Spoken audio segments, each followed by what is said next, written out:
আমরা যারা এসেছি মিনা, মুজদালিফা, আরাফা, যে কার্যক্রম হারাম শরীফে যত কার্যক্রম সব কাজ আমাদের জন্য সহজ করে দিয়েন, সঠিকভাবে আদায় করার তৌফিক দিয়েন।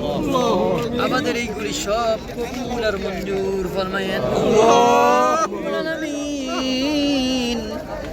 আমরা এই সফরের মধ্যে যত নেকি আছে সব নেকি অর্জন করার তৌফিক দিয়ে দিয়েন। দেশ থেকে আসার সময় কত মানুষ আমাদের জন্য আমাদের কাছে দোয়া চেয়েছেন, আল্লাহ তাদের নেক বাসনাগুলি পূরণ করে দিয়েন। আমাদের মতন হতভাগা গুনাহগার আরাফার ময়দানে উপস্থিত হওয়ার কোনো যোগ্যতা আমাদের নাই। এত অপরাধ করার পরও দয়া করে আপনি এই ময়দানে নিয়ে এসেছেন। যে দয়া দিয়ে আল্লাহ আরাফার ময়দানে উপস্থিত করেছেন, এই দয়াটা দিয়ে আমাদেরকে আপনি মাফ করে দেন। তামাম পৃথিবীর মুসলমানদেরকে আপনি মাফ করে দেন। বাংলাদেশের মুসলমানদেরকে আপনি মাফ করে দেন।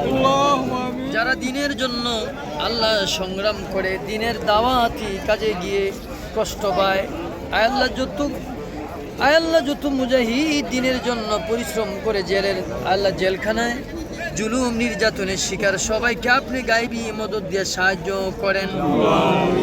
আল্লাহ আমরা যারা হাত উত্তোলন করেছি, আমাদের পরিবার পরিজন আপনজন আত্মীয় কুটুম সবাইকে দয়া করে মাফ করে দেন। সবার জীবনে আল্লাহ আপনি আরাফার ময়দানে উপস্থিত হওয়ার তৌফিক দিয়ে দিয়েন। আমাদের প্রত্যেকের রোগ বিমারগুলি শিফা করে দেন।